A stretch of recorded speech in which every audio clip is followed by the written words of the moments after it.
sobre mim, além de eu ter essa dificuldade de sair de um modo para o outro, é que eu não gosto de controvérsias.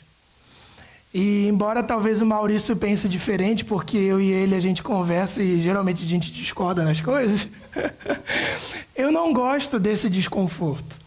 Eu não gosto de dizer alguma coisa contra o que a pessoa está falando. Eu tento sempre conciliar para não ficar aquela sensação chata de não, eu penso assim, não, mas eu penso daquele jeito. É claro que a outra pessoa sempre está errada, tá, Maurício?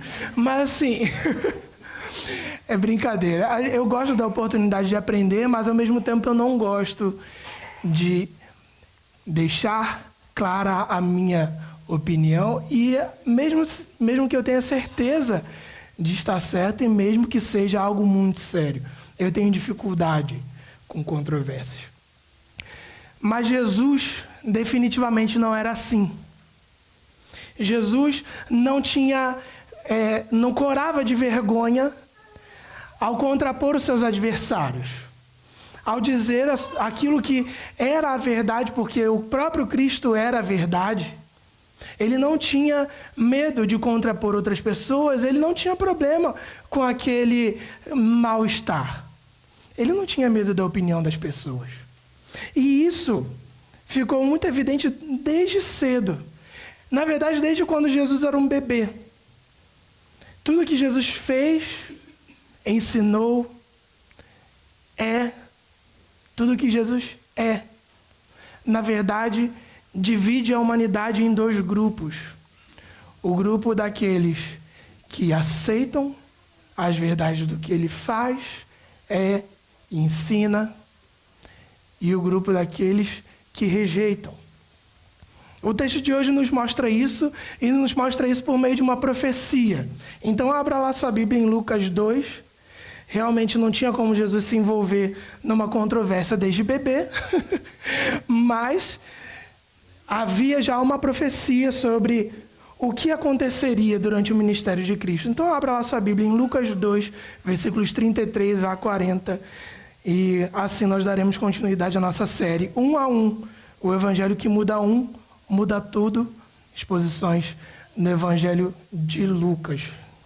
Lucas, capítulo 2, versículos 33 a 40. Se você não tem Bíblia, o texto está projetado para você. O texto diz o seguinte: o pai e a mãe do menino estavam admirados com o que fora dito a respeito dele. E Simeão os abençoou e disse a Maria, mãe de Jesus: este menino está destinado a causar a queda e o soerguimento de muitos em Israel, e a ser um sinal de contradição, de modo que o pensamento de muitos corações será revelado. Quanto a você, uma espada atravessará a sua alma. Estava ali a profetisa Ana, filha de Fanuel, da tribo de Azer. Era muito idosa, tinha vivido com seu marido 7 anos depois de se casar, e então permanecera viúva até a idade de 84 anos. Nunca deixava o templo, adorava a Deus jejuando e orando dia e noite. Tendo chegado ali naquele exato momento, deu graças a Deus e falava a respeito do menino a todos os que esperavam a redenção de Jerusalém. Depois de terem feito tudo o que era exigido pela lei do Senhor, voltaram para sua própria cidade, Nazaré, na Galileia. O menino crescia e se fortalecia, enchendo-se de sabedoria, e a graça de Deus estava sobre ele. Amém. Essa é a palavra de Deus.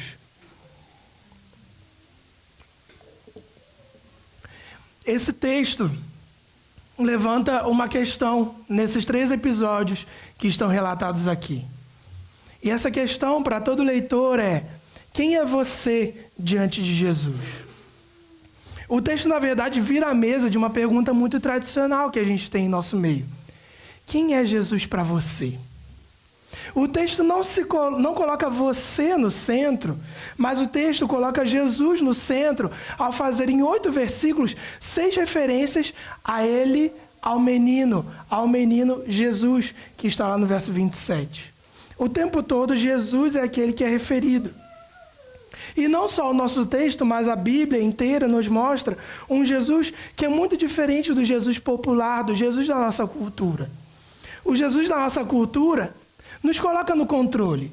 Nós aqui damos os termos. Nós aqui respondemos a pergunta: quem é Jesus para você? No Jesus da nossa cultura, nós definimos quem é Jesus. Mas o Jesus da Bíblia, não.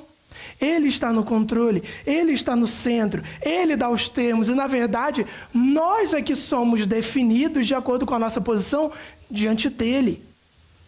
O Jesus popular da nossa cultura faz de tudo para o aceitarmos.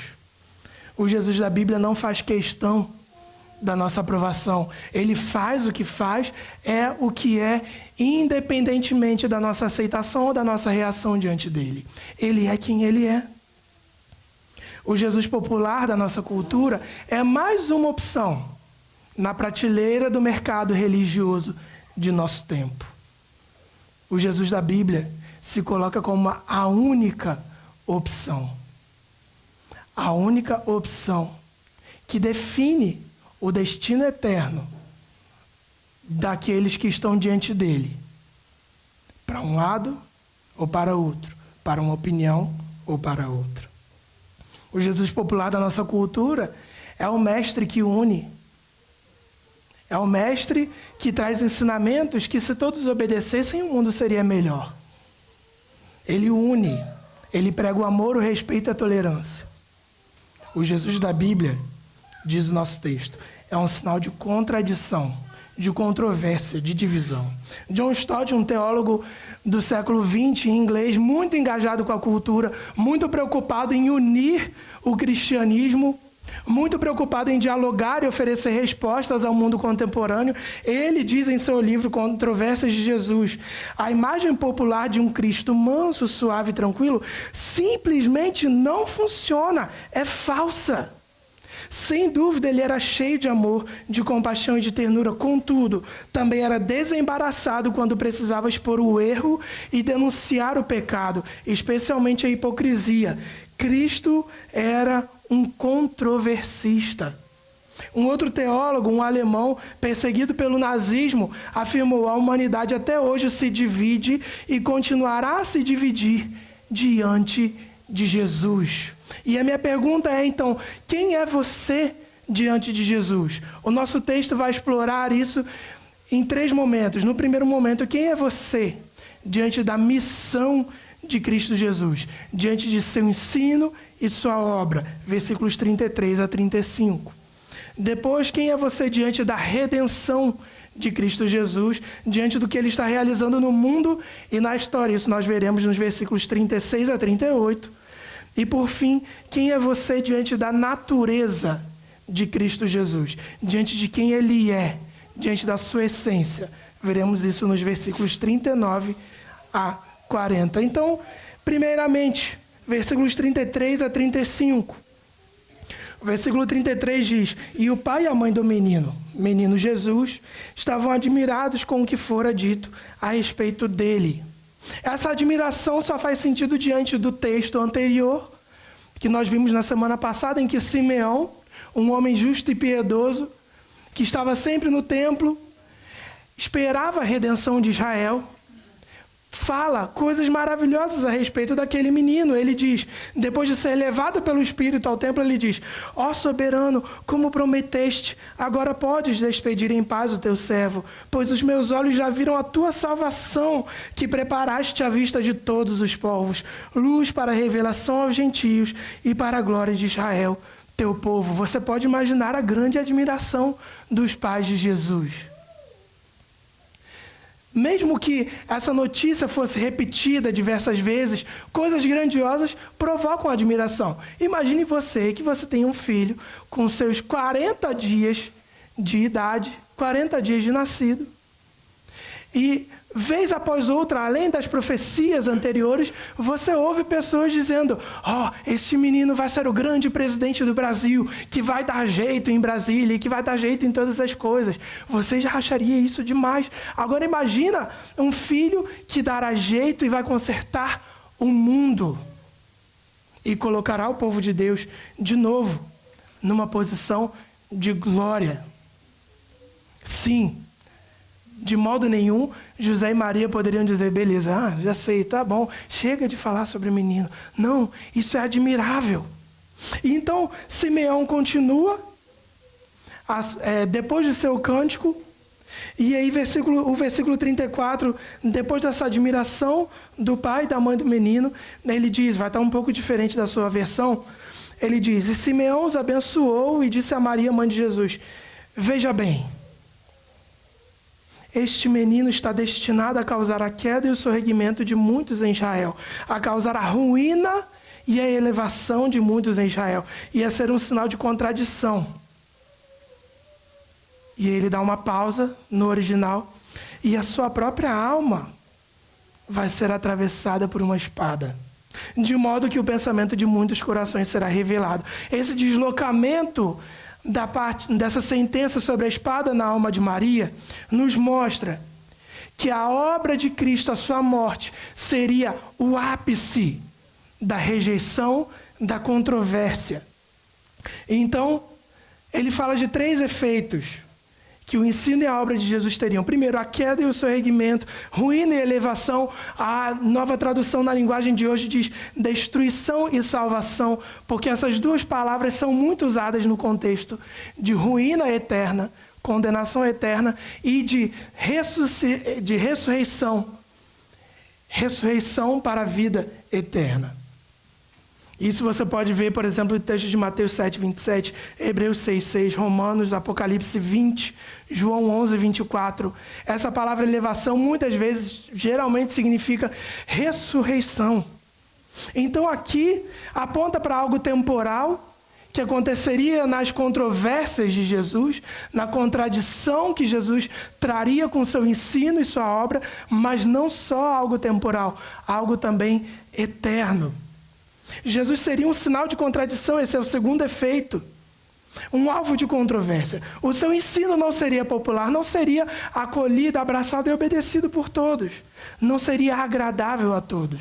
Ao mesmo tempo, sua obra não seria reconhecida e abraçada por todos. Queda e sorregimento, sinal de contradição, e a vida, ministério, ensino e obra de Jesus também revelaria o pensamento de muitos corações. E o coração sempre era alvo do ministério de Jesus. Jesus queria trazer aquilo que estava no interior, revelar isso, para então trazer salvação aos indivíduos.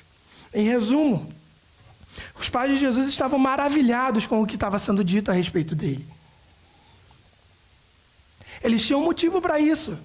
Mas Simeão diz a Maria que não seria sempre assim. O ministério de Jesus colocaria em risco a reputação, a honra e o poder dos líderes religiosos e políticos de Israel. Eles corriam o risco de cair na vergonha, de perder o seu poder, o seu prestígio. A controvérsia chegaria ao ponto, e de fato chegou, de eles conspirarem para matar Jesus, revelando aquilo que eles tinham no coração, que não era amor a Deus, que não era uma rendição a Deus, mas que na verdade eles não estavam no time de Deus. Apesar de ser do povo de Deus, trabalhavam contra Deus. E ao crucificarem Jesus sem arrependimento, eles estavam na verdade selando o seu destino eterno. Então, diante das controvérsias de Jesus, a nossa posição, a favor ou contra, abraçando ou rejeitando, determina o nosso destino eterno. É por isso que Jesus, em Mateus 7, versículos 26 a 27, vai dizer: mas quem ouve estas minhas palavras e não as pratica, é como um insensato que construiu a sua casa sobre a areia. Preste atenção no termo. Caiu a chuva, transbordaram os rios, sopraram os ventos e deram contra aquela casa, e ela caiu. E foi grande a sua queda, numa figura para a condenação eterna. E aqui, Israel funciona como um protótipo. Se o próprio povo de Deus do Antigo Testamento rejeitaria Jesus, quanto mais a humanidade inteira. A missão de Jesus vai dividir eternamente a humanidade em 2 grupos. Jesus diz em Mateus 10, versículos 34 a 36, se você acha que eu estou trazendo uma versão muito faca na caveira de Jesus, ele diz o seguinte: não pensem que vim trazer paz à terra. Você pode conferir na sua Bíblia se você quiser. É Jesus dizendo isso. Não pensem que vim trazer paz à terra, não vim trazer paz, mas espada. Por quê? Pois vim para fazer que o homem fique contra seu pai. Aqui ele está trazendo a citação de uma profecia. Que o homem fique contra seu pai, a filha fique contra sua mãe, a nora contra sua sogra. Os inimigos do homem serão os da sua própria família. Quem é você diante da missão de Jesus? Não é possível ser neutro diante de Jesus. Ele diz: eu sou o caminho, a verdade e a vida. Ninguém vem ao Pai a não ser por mim. Como você vê a cruz? Você vê a cruz como a obra de Jesus Cristo, substitutiva em favor de todo aquele que nele crê, para pagar os pecados e remir para Deus todo aquele que tem fé nesta obra. Como você vê os ensinos de Jesus? Palavras opcionais? Ou palavras que são obrigatórias uma vez que cremos nele? Você, afinal de contas, é daqueles que caem ou dos que são levantados e ressuscitados para a vida eterna?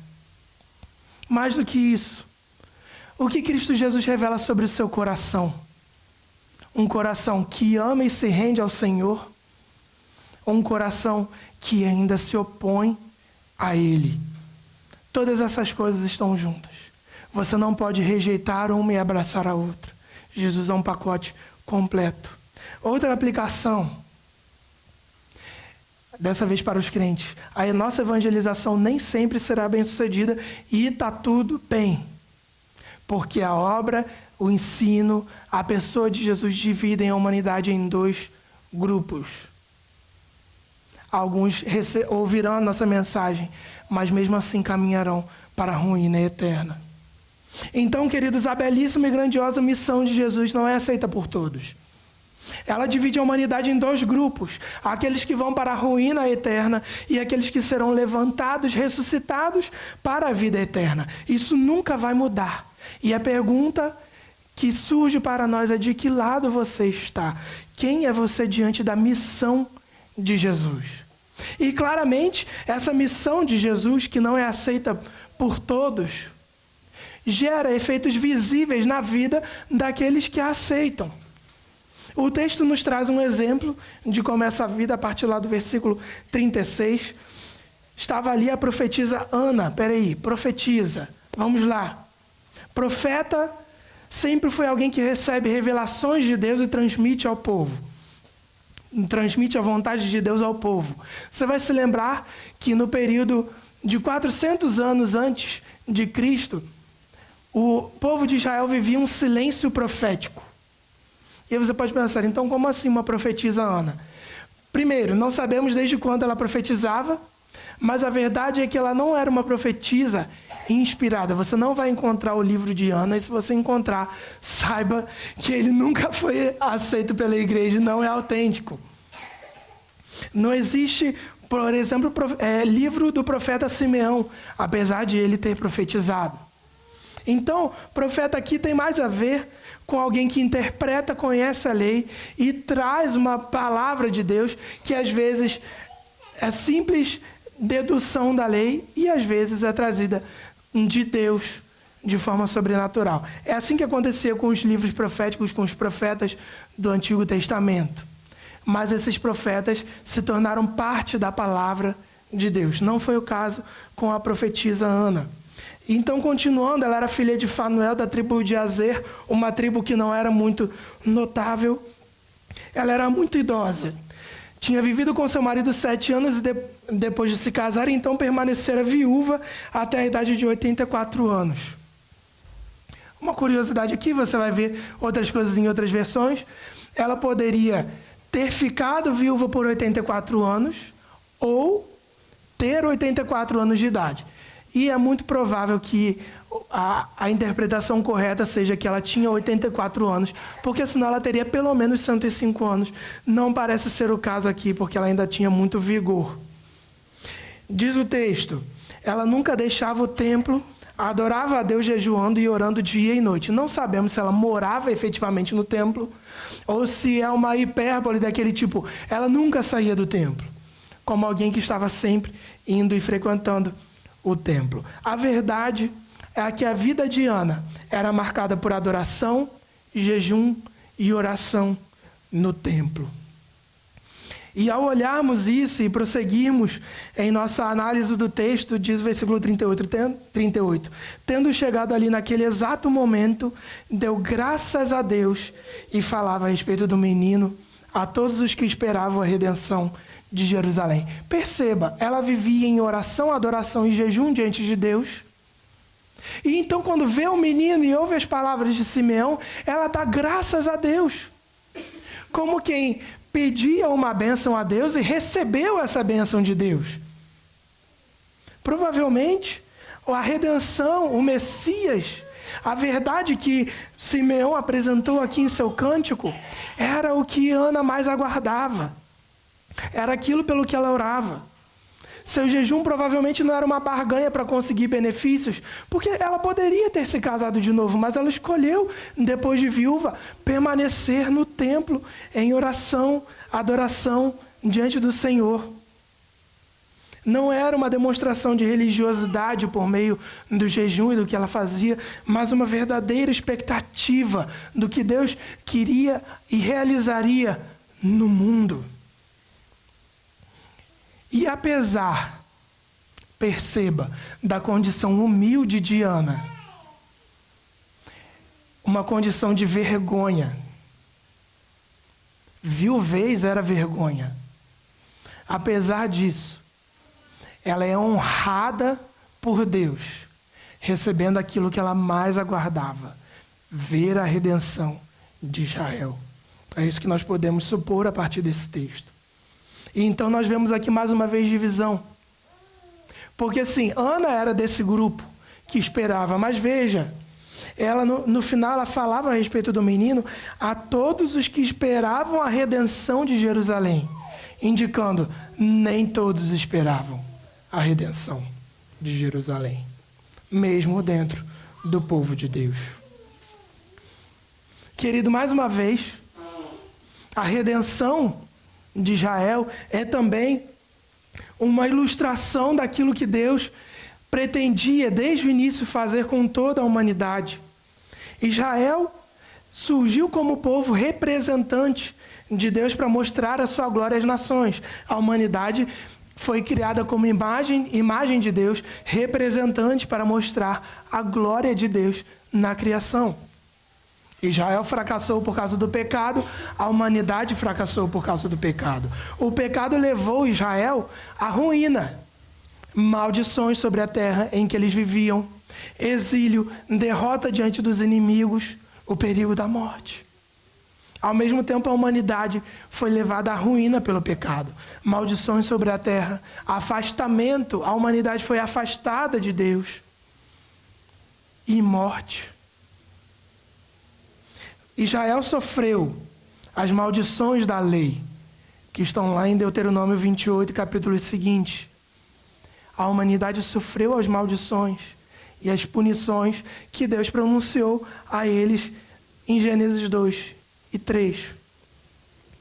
Israel queria se libertar desses efeitos do pecado, por meio da libertação dos inimigos, procurando uma boa terra que desse a eles paz, e eles tentavam isso com as suas próprias forças, e da mesma forma a humanidade deseja ainda se libertar dos efeitos do pecado. Efeitos que nós temos visto aí, por exemplo, no Rio Grande do Sul. A natureza em completa rebelião contra o ser humano, gemendo, como diz em Romanos 8. A humanidade quer se libertar da morte, da doença, da violência, das guerras, dos desastres. Contudo, a verdadeira solução para Israel não era se libertar dos efeitos do pecado, mas se libertar da causa, o próprio pecado. E nós vemos isso no Salmo 130, versículo 6, por exemplo, e nos profetas, em tantas outras passagens do Antigo Testamento. E a verdadeira solução para a humanidade também seria a redenção dos pecados. Por isso o apóstolo Paulo em Gálatas 4 diz: mas quando chegou a plenitude do tempo, Deus enviou o seu filho, nascido de mulher, nascido debaixo da lei, a fim de redimir, resgatar, livrar, salvar os que estavam sob a lei, para que recebêssemos a adoção de filhos. E essa redenção, em sentido amplo, foi inaugurada por Cristo na cruz, pagando pelas penas do pecado, mas ela ainda não foi completada, como vemos em Romanos 8:23. Nós ainda aguardamos a redenção do nosso corpo, a vida livre do pecado e dos seus efeitos. A promessa de Deus é de que um dia nós desfrutaremos de plena redenção. Seremos completamente libertos dos efeitos do pecado, da presença do pecado e desses efeitos do pecado no mundo em que a gente vive. Céus e terra serão completamente restaurados. E diante dessa realidade de uma redenção iniciada por Cristo Jesus e ainda aguardada, cuja completude ainda é aguardada por nós, eu te pergunto: quem é você diante da redenção de Cristo Jesus? Queridos, muitos cristãos estão do lado de cá, do lado daqueles que acolheram a mensagem de Cristo, foram salvos pela fé nele, mas vivem como se estivessem do lado de lá. Estão tão absorvidos pela vida terrena que não desejam mais estar com Cristo. É a realidade de que se Cristo voltasse hoje, essa pessoa fala: puxa vida, mas eu queria ainda comprar aquele carro. Eu queria ainda comprar aquela casa. Eu queria fazer ainda aquela viagem. Poxa vida, eu ainda não me casei. Um coração, queridos, que é consumido pela gloriosa esperança do retorno e da redenção completa de Cristo Jesus, não se apega às coisas que são daqui. E ao mesmo tempo, como no caso de Ana, coisas que seriam maldição tornam-se bênção. O que para Ana seria maldição, a viuvez, tornou-se bênção para ela por ser uma oportunidade de aprofundar seu conhecimento de Deus, sua intimidade com Ele.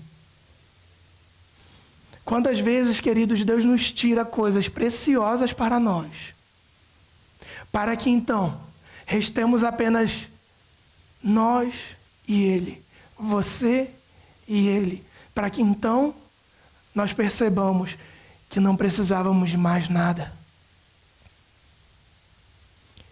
Além disso, você fala a outros sobre essa esperança da redenção? Ou a sua esperança está apenas no nível humano, político, científico e social? Você é como Ana, que movido por essa esperança, não aguenta e transmite a todos: não, isso que nós estamos vendo não é tudo. O que você gostaria de ver nesse mundo e que te faz ir atrás de tantas ideologias, do prazer, da realização, na verdade é algo que será trazido por Cristo Jesus em seu retorno. Mais do que isso, você vive em completa rendição a Cristo, entendendo que não é você que vai operar essa mudança definitiva no mundo. Num ambiente político, moral, religioso como o nosso, a sua vida transborda devoção, gratidão, alegria e fé ao perceber que esse cenário não é definitivo. Esperemos como Ana. E agora, uma aplicação aos idosos. Eu sei que não temos nenhum idoso aqui, somos todos muito jovens, mas se houvesse algum idoso por aqui, quem é você, idoso, diante da redenção de Cristo Jesus? Não existe aposentadoria espiritual, Ana nos mostra isso. Você ainda tem muito o que viver. Aos 60, 70, 80.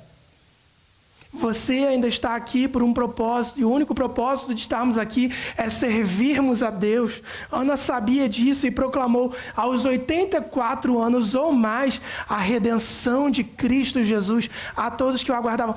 Existem pessoas cuja vida foi tocada por Ana e que não teriam, humanamente falando, sido tocadas por Ana se ela não exercesse seu ministério aos 84 anos. Isso foi possível porque seu coração era rendido a Deus. A missão de Jesus, queridos, divide a humanidade em dois grupos. O grupo daqueles que o recebem, o aceitam, o aguardam, querem vê-lo. E o grupo daqueles que não querem saber dele. Quem é você diante dessa missão de Jesus? E quem é você diante da redenção inaugurada e ainda a ser completada? Agora perceba. Nessa história toda, Jesus era apenas um menino. 40 dias de idade. E isso é muito importante. Porque não apenas a missão e a redenção de Cristo Jesus dividem, mas a própria natureza de Cristo Jesus. E Lucas não quis aliviar. Lucas não quis esconder isso, mas ele mostra quem Jesus é, ou o que Jesus é. Veja, versículo 39 e 40. Depois de terem feito tudo o que era exigido pela lei do Senhor, pausa, Jesus nasceu e viveu sob a lei de Israel, a lei que Deus havia dado por meio de Moisés. Tinha os pais obedientes à lei, Maria e José. Jesus viveu debaixo da lei, vimos isso também em Gálatas 4, que eu li aqui. Agora, mais do que viver sob a lei, ou melhor, menos do que viver sob a lei, voltaram para a sua própria cidade, Nazaré, na Galileia. E essa origem de Jesus era tão importante que Jesus tornou-se Jesus o Nazareno, Jesus de Nazaré. Eles retornaram ao lugar simples, à cidade simples, ao seu próprio lugar, ao que o texto diz, voltaram para a sua própria cidade. Na placa da cruz estava escrito: Jesus o Nazareno, Rei dos Judeus. Jesus passou a maior parte da sua vida nessa cidade simples, numa origem que gerava desprezo. Isso é tão importante que Paulo, lá em Atos 22:8, menciona que Jesus, ao se dirigir a ele, disse: eu sou Jesus, o Nazareno. E Paulo diz isso àqueles líderes judeus que se achavam. Jesus de Nazaré, simples. Mais ainda, Jesus viveu sob a lei, teve uma origem simples e é um verdadeiro homem. Versículo 40. O menino, e nesse texto, aqui é a única vez que a palavra para menino realmente aparece, porque antes são só pronomes se referindo ao menino Jesus anteriormente. Aqui, o menino crescia e se fortalecia, enchendo-se de sabedoria, e a graça de Deus estava sobre ele. Como assim? Como assim? Homem e Deus. O texto já havia se referido a Jesus como sendo um ente santo, Filho de Deus, aquele que é o próprio Deus chegando à terra. Também vemos isso pelo contexto do Antigo Testamento, que proclama: o Senhor virá. E aqui se cumpre tudo isso. Mas então agora parece que Lucas muda e insere uma coisa nada a ver, dizendo que o menino crescia e se fortalecia. Sim. Jesus é homem, Jesus é gente, Jesus é carne e osso. O crescimento de Jesus é repetido no versículo 52. E ele cresce e se torna pleno de sabedoria, tornando-se o verdadeiro homem sábio de Provérbios, que nenhum de nós consegue ser. Jesus teve um desenvolvimento humano normal, físico, espiritual e concedido por Deus. Querido, a primeira implicação é que Jesus viveu debaixo da lei como um homem para nos resgatar. É isso que lemos lá em Gálatas 4, versículos 4 e 5. E isso é o que nos torna filhos. Isso é o que nos torna herdeiros, é o que os versículos seguintes de Gálatas dizem. Porque vocês são filhos, Deus enviou o Espírito de seu Filho ao nosso coração, e esse Espírito clama: Abba, Pai. Assim você já não é mais escravo, porém filho. E sendo filho, também é herdeiro por Deus. Quer saber? Tire a verdade de que Jesus é homem e você perde esses benefícios. Jesus viveu como ser humano para ser salvador legítimo de seres humanos, representante legítimo de seres humanos. O segundo Adão levando a pena dos pecados de seres humanos, filhos de Adão. Jesus viveu como ser humano para ser nosso legítimo mediador diante de Deus, sacerdote e advogado, aquele que lida com Deus Pai, estando à altura dele, estando à nossa altura ao mesmo tempo. Ele é o ponto de convergência entre a divindade e os seres humanos. Jesus é o nosso legítimo irmão. É o que diz em Romanos 8, 29, o primogênito dentre muitos irmãos. E porque ele ressuscitou, nós também ressuscitaremos. Exclua a humanidade de Jesus e você perde todos esses benefícios. Agora eu já me dirigi aos idosos que não existem aqui em nosso meio, mas agora eu me dirijo aos jovens e adolescentes. Você que talvez não tenha chegado aos seus 30, como eu, apesar de muita gente me achar mais velho, só porque eu tenho entradinha. Jovem e adolescente, Jesus te entende. Jesus cresceu, passou pelas tentações, precisou ir à igreja chata, sem ver nenhum sentido naquilo. Se submeteu ao pai e à mãe, chatos também muitas vezes. Nós não entendemos. Jesus foi tentado, Jesus em sua autolimitação, aprendeu a escrever, aprendeu a falar, aprendeu uma profissão, passou pela puberdade, precisou lidar com os desafios de uma vida incerta. São tantos desafios que os jovens vivem hoje, passando por mudanças corporais e hormonais e crises de vocação e de identidade. Jesus viveu essas realidades. E diante desses desafios, saiba do seguinte: no céu existe alguém à direita de Deus. Ele é a pessoa perfeita para ser o seu amigo, mais compreensivo do que o pessoal da igreja, mais compreensivo do que o pessoal da escola, mais compreensivo do que seus pais. Ele é seu amigo que sabe porque viveu o que você passa. Aquele maldito Enem que eu fiz 3 vezes, sem saber qual profissão eu queria ter. Jesus sabe. Jesus sabe. Ele não se importa só com os velhos. Ele não viveu a realidade só dos velhos. Você errou, jovem. Jesus acertou por você. Você tem medo de fracassar? Jesus fracassou porque a sua vida foi viver por você para morrer por você.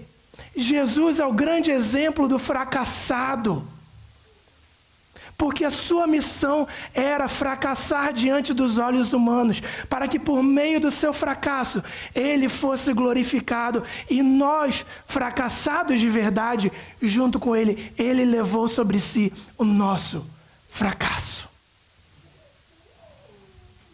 Jovem, nas suas angústias, nas suas falhas, nos seus desejos que por vezes parecem não convergir com a sua identidade em Cristo, no seu medo de perder, no seu medo de fracassar e de escolher a profissão errada, Cristo acertou em nosso lugar. E isso basta. Isso basta. Descanse nisso, porque se você errar a sua profissão, se você errar e pecar em qualquer área que for, Cristo é o amigo que te receberá e que vai te curar e que vai resolver os seus dilemas numa vida em crescimento na graça de Deus, como Ele mesmo viveu.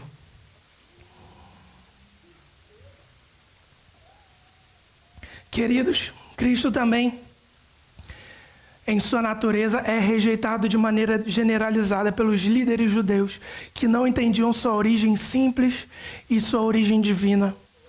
Ele também é rejeitado por várias heresias que surgiram durante a história da igreja. Você vai encontrar livros apócrifos que dizem que Jesus tinha superpoderes e que transformava passarinhos de barro em passarinhos de verdade. Isso não existe. E se nós abraçarmos isso, nós perdemos todo o resto. Atualmente existe o espiritismo kardecista, existe as testemunhas de Jeová, islamismo, sincretismo religioso que pega um pouco de cada religião para dizer que Jesus é qualquer coisa. Abrace qualquer uma dessas coisas e você perde todos os benefícios da natureza humana de Cristo. Por isso eu te pergunto, quem é você diante da natureza de Cristo? Não caia nas heresias. Abrace essa verdade e lembre-se dessa verdade de que Cristo Jesus é Deus e humano, humano e Deus. Quem é você diante da natureza de Jesus? Quem é você diante de sua missão, seu ensino, sua obra? Quem é você diante da sua redenção, iniciada na cruz e ainda a ser completada em seu retorno glorioso? Quem é você diante da natureza dupla de Jesus, homem e Deus? Se perguntássemos a Jesus hoje, quem é o Vitor? Quem é o Antônio? Quem é o Luciano? O que Jesus diria? É isso que realmente importa. Não o que nós dizemos sobre ele, mas primeiramente o que ele diz sobre nós. Portanto, abraça essa mensagem. Não se oponha à missão vicária, substitutiva de Cristo Jesus. Abaixe as armas e renda-se a ele. Espere-o com todo o seu ser. Aguarde o que apenas ele pode realizar neste mundo. Viva nessa esperança. Uma esperança que te leva à devoção profunda e ao mesmo tempo a compartilhar essa esperança com outros. E da mesma forma, receba e viva diante da natureza de Cristo Jesus, homem, Deus, perfeito homem, suficiente para nos representar diante de Deus e nos salvar, nosso legítimo mediador, sacerdote, advogado, nos compreende porque viveu,